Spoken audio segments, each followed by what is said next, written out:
Vai ser difícil esquecer 2017, difícil de enfrentar, mas os professores e auxiliares da rede privada souberam assumir o protagonismo de um ano de lutas. Prevendo o que viria pela frente, os professores insistiram e conquistaram um acordo de 2 anos. Já os desafios na política, de um governo sem votos, deixaram o Brasil em transe. A TV FEPESP esteve bem junto dos acontecimentos em 2017. Foi um ano difícil, um ano de lutas. Filmamos greve, fomos a Brasília e trouxemos os melhores especialistas, estudiosos e ativistas para o nosso estúdio. Neste programa especial de fim de ano, o Sala de Professores está recheado dos melhores momentos de 2017. Um ano que certamente servirá de inspiração para as lutas e desafios de 2018. Pode entrar, a sala é sua.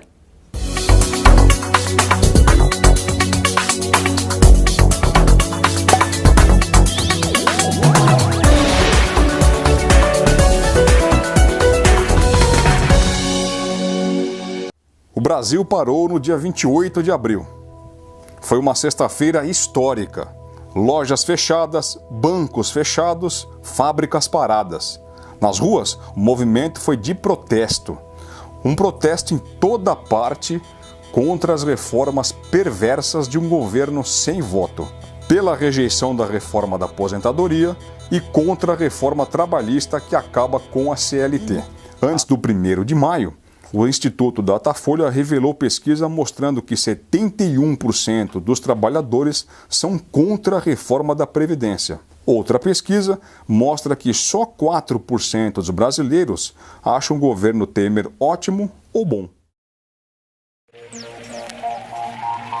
O que vai acontecer com a sua aposentadoria? Será que vamos poder ter amparo na velhice? O governo vai conseguir mudar as regras da Previdência?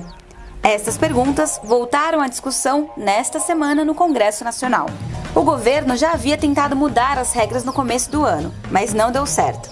Os auditores fiscais da Receita Federal denunciaram a reforma. O sistema de seguridade social brasileiro é superavitário. Não há um rombo na previdência pública, e sim um desvínculo anual das contribuições sociais por parte do governo, autorizado por uma emenda constitucional. Professores e trabalhadores de todas as categorias protestaram em todo o país, e o governo teve que recuar. Os professores disseram: quem votar contra nós não terá o nosso voto. Temos a lista de todos os deputados e senadores e vamos usar nas eleições de 2018. Mas agora o governo insiste. A reforma da Previdência volta a ser discutida no Congresso e não há consenso entre eles. Você vai deixar por isso mesmo?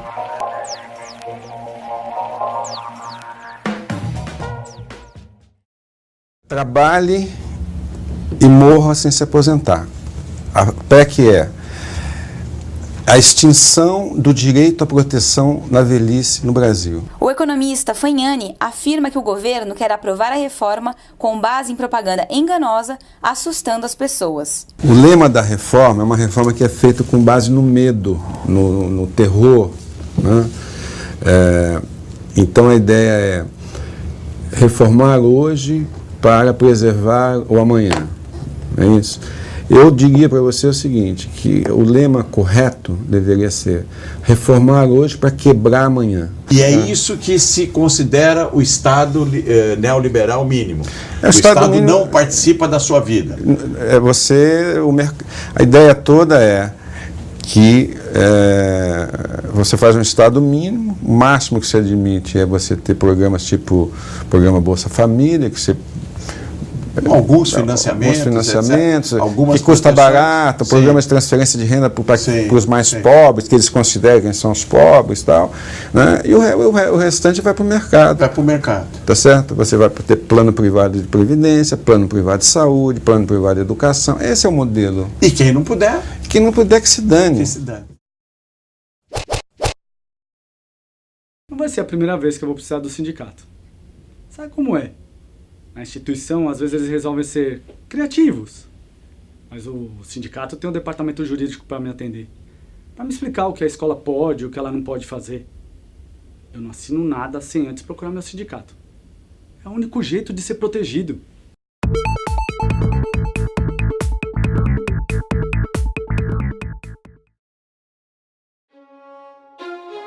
Não é novidade que o Papa Francisco, desde que passou a comandar a Igreja em 2013, tem surpreendido a todos com a sua missão de tolerância e esperança. Na semana passada, o Papa inovou a falar sobre sindicatos.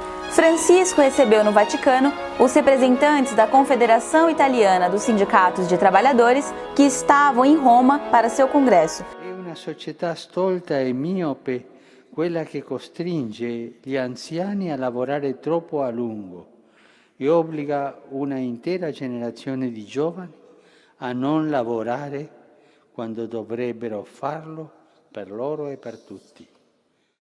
E allora è urgente un nuovo patto sociale, umano.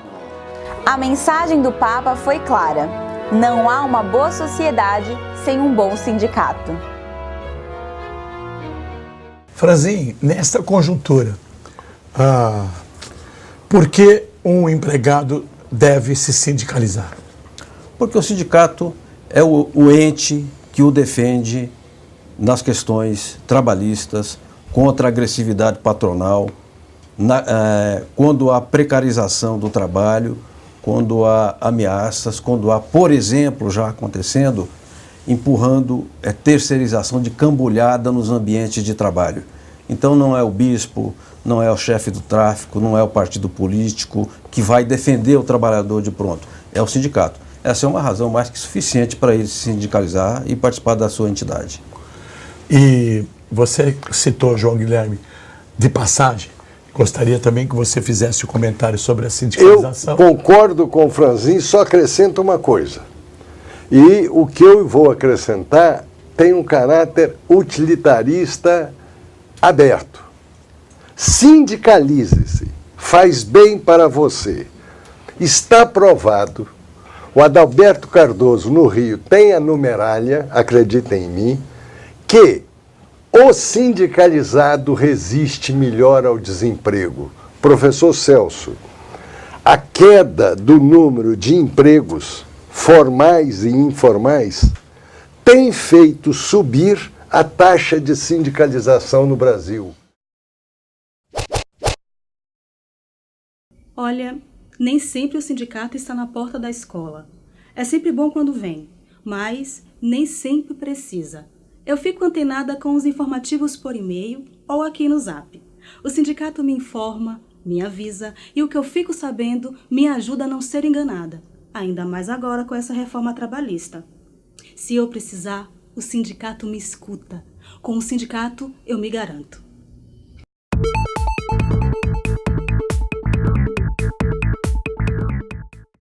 As universidades privadas descobriram na educação um grande negócio, uma grande possibilidade de ganhos financeiros com lucro certo e risco reduzido. E este fenômeno da educação superior no país, que estava se transformando em um grande negócio, deveria ser analisado de uma maneira mais aprofundada, tanto jornalística como academicamente. E aí então que surgiu a ideia da diretoria da FEPESP de organizar um livro que se transformou neste livro aqui, que é o negócio da educação. As grandes instituições de ensino privadas enxergaram neste fato uma janela de oportunidade. Significava praticamente um capitalismo sem risco. Uma empresa não diz, né, por que ela veio e para que ela veio, que quer dizer o seguinte: como que uma empresa de educação não deixa claro que um dos grandes objetivos dela, de educação, é investir no produto principal, no serviço principal dela, que são os professores. No começo deste ano, em fevereiro, o governo sem votos anunciou com alarde uma reforma do ensino médio. Essa reforma foi sancionada sem debate e sem consultas e deixou uma grande dúvida. Que reforma é essa? Quem vai pagar a conta de aumentar a carga horária dos alunos nos estados e municípios? Agora, em julho, o MEC recebeu um ok do governo para buscar 250 milhões de dólares no Banco Internacional para Reconstrução e Desenvolvimento. Mais dívida para um governo quebrado e com orçamento congelado com a PEC 55. Será que a reforma sai? Acho muito difícil que antes de 2019 venha a se implementar, a se tentar implementar de fato as modificações constantes na lei. Que o ensino médio precisa de uma reforma, ninguém duvida. Mas é essa mudança que precisamos? Parece que vai criar um abismo maior ainda, né? As escolas da periferia terão laboratórios? As escolas da periferia terão material para formar todos esses inúmeros técnicos nas mais diversas áreas que existem? A educação à distância é a modalidade de ensino que mais cresce no Brasil. De 2014 a 2015, quando foi feito o último censo específico, a educação à distância, ou EAD, cresceu 67% em alunos e cursos. Agora, esse número pode explodir. Em nova portaria, o Ministério da Educação facilitou as regras para os cursos à distância. Até agora, alunos ainda têm de ir à escola para fazer prova, usar laboratórios e também assistir a aulas. Com a nova portaria do MEC, o ensino à distância pode ser oferecido sem qualquer atividade presencial. Vai ser a abertura da universidade 100% virtual. A medida, porém, já encontra opositores no Congresso.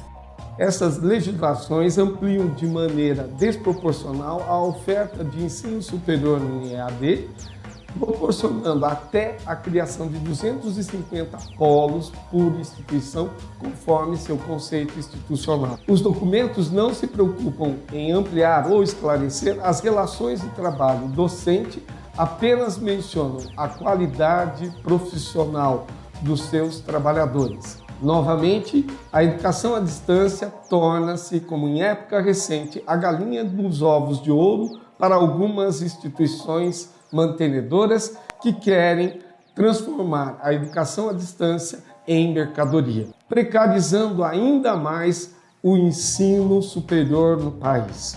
Na semana passada, o senador Álvaro Dias reclamou que a portaria não deixa clara a necessidade de avaliação presencial.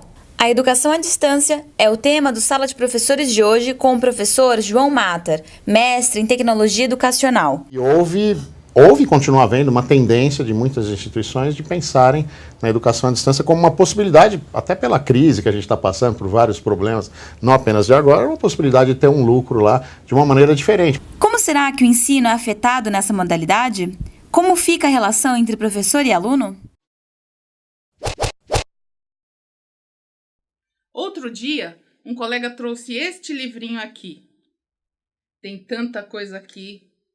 Mas são todos os meus direitos. É a convenção coletiva. Esse é o nome correto. Mas eu sei que estão querendo dobrar essa lei. Fazer acordo, terceirizar. Eu, hein? Quando vierem com esse papo, não vou resolver sozinha, não. Vou direto para o sindicato. Ligo lá, eles me escutam, dão resposta. Eu tenho apoio.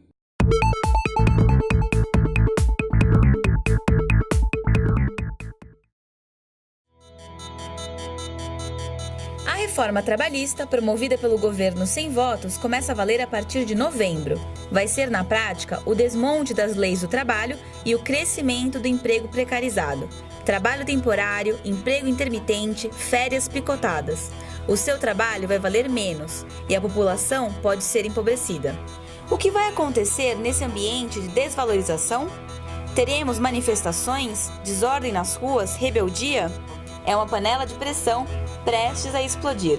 O sociólogo Rui Braga, pesquisador e professor da Universidade de São Paulo, acha que estamos chegando a uma situação limite. A reforma trabalhista foi pensada, planejada e executada com o claro propósito de aumentar a precarização do mundo do trabalho no Brasil. Rui Braga está lançando agora este livro, A Rebeldia do Precariado, onde estuda a globalização da economia, os efeitos no seu emprego e como se dá a resistência contra a quebra das relações de trabalho. Chama a atenção no título do seu livro, que vai ser lançado recentemente, é essa ideia de rebeldia. O que você quer dizer exatamente com isso? O precariado é uma camada que está vivendo em condições inseguras, precárias, como o próprio nome diz, de trabalho. Isso significa que ela tem um potencial de contestação desse sistema que gerou isso? Ou a rebeldia diz respeito a um outro tipo de atitude que a gente não está conseguindo identificar ainda? As duas coisas, na verdade, né? No livro novo, né, A Rebeldia do Precariado, eu procuro analisar, a partir da comparação entre 3 países, o Brasil, a África do Sul e Portugal, o comportamento político desse setor mais precarizado a partir do advento da chamada crise da globalização. A crise da globalização é esse processo, inicialmente, de crise econômica que vai, vamos dizer assim, se desenvolvendo como uma crise política, uma crise social e uma crise de integração das sociedades nacionais em diferentes contextos, né? A partir de 2008, e que tem como um dos seus efeitos principais, é um pouco essa minha contribuição no livro, ou seja, muito se fala de crise da globalização, mas pensando sempre a questão do comportamento econômico, né? Normalmente associado aí ao PIB dos diferentes países, ou mesmo a questão do aumento do desemprego e assim por diante. Eu procuro enfocar, na verdade, ou procuro compreender a crise atual a partir do comportamento político desses setores, que são os setores mais precarizados das classes trabalhadoras e dos setores médios em vias de proletarização. E a rebeldia do precariado expressa organicamente no MTST é que tende a ir mais longe na defesa dos direitos trabalhistas, dos direitos sociais e na crítica ao desmonte da promessa de Estado Social no país. Nós temos uma elite do saque, né? É o que a gente está vendo agora, mas ela sempre foi do saque. Ou seja, a gente não vem de Portugal, quer dizer, a gente pode ter a mesma língua, gostar de bacalhau, torcer pelo Vasco da Gama, mas a gente não é português por conta disso, né? O que faz uma sociedade, no fundo, é a força das suas instituições, né? E a grande instituição que existia aqui a partir de 1532 é a escravidão, né? Essa ideia de que a gente vem de Portugal e herda essa herança maldita do patrimonialismo e da corrupção só na política, que é um absurdo, né? Como se consegue ser tão ingênuo de acreditar nisso? Como a gente pode ser tão ingênuo? Não é isso? É exatamente para quê? Para que a gente torne invisível, né, a herança da escravidão. O patrimonialismo e a corrupção na política, né, está no lugar da explicação pela escravidão, pelos conflitos de classe, né, que nascem a partir disso, né, e que como a gente sempre usou a escravidão como um nome e nunca efetivamente refletiu sobre ela, a escravidão entre nós continua sobre máscaras modernas até hoje, né? Especialmente a coisa mais importante de toda a sociedade escravocrata, que é o ódio ao pobre. O ódio ao escravo, no caso, né? E nós temos aqui, né? Eu estudei isso empiricamente durante muito tempo, uma espécie de ralé de novos escravos que é explorada pela classe média, no caso, né? Que se vangloria de ser moral e tal, porque sai à rua contra a corrupção no Estado. Um sistema político foi montado para ser corrupto. Por quê? Porque foi montado para ser comprado pelo mercado, pelos oligopólios do mercado, pelos atravessadores financeiros do mercado, né? Ou seja, foi montado. É para isso, quem quiser participar desse jogo vai ter que entrar na corrupção, senão você não vai conseguir efetivamente competir pelo poder. Ou seja, então o jogo está todo armado para que esse mercado, que é quem é o grande corruptor, né, jogue a culpa no aviãozinho, que eu gosto muito dessa metáfora do nosso capitalismo com o tráfico, né? Ou seja, a boca de fumo, que são os oligopólios, e a intermediação financeira, ninguém toca nele, como a polícia não toca nele, por exemplo, pega só os aviãozinhos do tráfico, e os aviãozinhos do tráfico são os nossos políticos, que ficam 2 ou 3%. Né? Então a atenção da mídia toda jogada para isso, né? Nos faz de imbecis, enquanto a elite agora está saqueando o país, vendendo a água, vendendo o nosso petróleo, vendendo o nosso futuro, etc., né? Sem que ninguém esteja percebendo isso. Né? Você estudou durante longo tempo os pobres no Brasil. E aí você estudou a inteligência, os intelectuais brasileiros, e agora está estudando os ricos, que pouca gente estuda. No meio você fez um livro sobre o golpe. Como é que se encaixa o golpe entre pobres e ricos nessa trajetória dos seus estudos, da sua carreira intelectual? Essa é uma ótima questão. Porque, no fundo, eu senti a necessidade, quer dizer, eu comecei a achar que você tem uma história recorrente entre nós, né? Então, o estudo sincrônico, ou seja, o estudo da conjuntura, quer dizer, o que é o Brasil hoje, o que são as classes no Brasil hoje, né? Como elas se relacionam entre si, que era o meu projeto há muito tempo, eu tive que pensar o quê? Eu tive que pensar a história disso. Até porque a história como foi construída pelos intelectuais, essa historinha que vem de Portugal, somos desonestos e tal, né? Isso era extremamente importante para a dominação, né, de um bloco de poder, que a gente poderia dizer uma pequena elite financeira, menos de 1%, né, e os 20% da classe média, que em grande medida, é claro que a classe média ela é heterogênea e ela tem uma enorme diferenciação entre si, né, mas a maior parte da classe média é conservadora politicamente, né? Ela age como um lacaio, como um capitão um capataz do mato, um capitão do mato das grandes elites, né? Ela realiza a dominação social em nome da elite, é o que faz os juízes, professores universitários, jornalistas, etc. Né? Entende? Quer dizer, então você tem um bloco de poder que domina esses 80%. Né? E esse bloco de poder ele não domina apenas pelas armas, apesar disso existir também. Não é só uma dominação da violência material. Ela é, antes de tudo, né, é uma dominação da violência simbólica, ou seja, você engana a pessoa, né, você convence, etc. E, para isso, toda essa articulação intelectual é extremamente importante. Então, a gente tem uma concepção da história do Brasil que é completamente errada, que é absurda, ela é pré-científica, né? E ela serve unicamente para preservar os interesses políticos e econômicos desse bloco de poder entre elite econômica e frações conservadoras da classe média, né?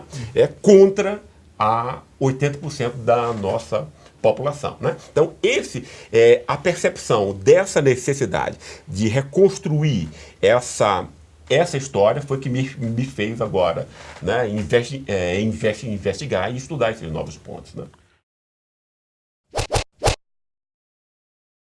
Já me perguntaram o que eu espero do sindicato. E o que eu disse, eu espero que ele seja uma forma de proteção contra os abusos na relação de trabalho. É o sindicato que vai negociar por mim. Nessa eu não entro sozinho. Ninguém deve entrar sozinho. Cada um por si é uma fraqueza para todos. Eu prefiro todos por um. Quero uma presença forte que me proteja. Já tinha sindicato antes, agora é mais importante ainda.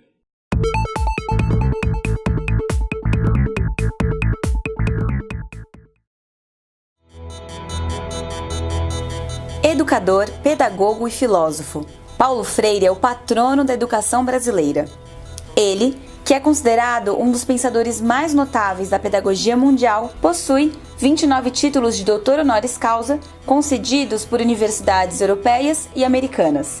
Esse reconhecimento é resultado de um método de educação popular que combina escolarização com a formação de consciência política dos estudantes.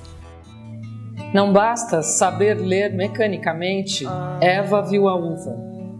É necessário compreender qual a posição que Eva ocupa no seu contexto social, quem trabalha para produzir uvas e quem lucra com esse trabalho. Paulo Freire. Essa é a essência dos ensinamentos de nosso patrono, e isso agora está sendo contestado. Uma proposta tramita no Senado Federal para tirar o título de Paulo Freire. O argumento é de que Paulo Freire é um pensador de esquerda e que promove a luta de classes. A proposta tem o apoio de grupos que se auto-intitulam de escola sem partido. Mas o legado de Paulo Freire está sendo defendido por movimentos de educadores, políticos e ativistas sociais. De defender Paulo Freire, porque Paulo Freire nos ofereceu generosamente, amorosamente, instrumentos com os quais nós podemos lutar para uma sociedade mais tolerante, uma sociedade mais fraterna e uma sociedade onde todas as pessoas têm direitos e deveres iguais. As meninas falaram que o sindicato só serve para criar caso. E não é bom que é assim?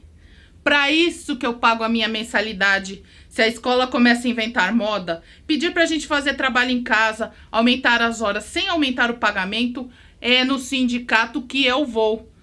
Não discuto com a escola. O sindicato me representa. Ele briga por mim. E é bom que seja assim.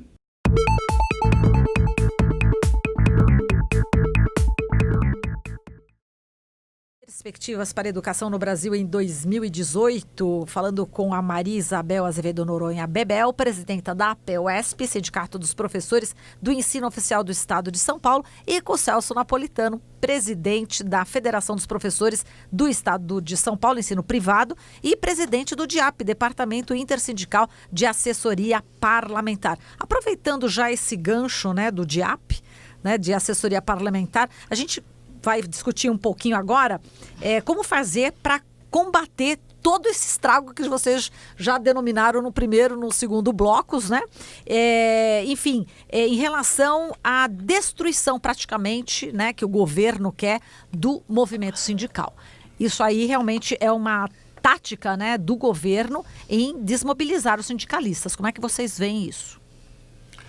Bom, já que você deu a dica do DIAP, agora eu vou passar na frente da Bebel e vou por isso que eu fiquei comportadinha. Uma chance que eu fiquei comportada. Então, a questão aí é a seguinte, não é só a destruição do movimento sindical, é a destruição de todos os movimentos organizados, todos os movimentos sociais.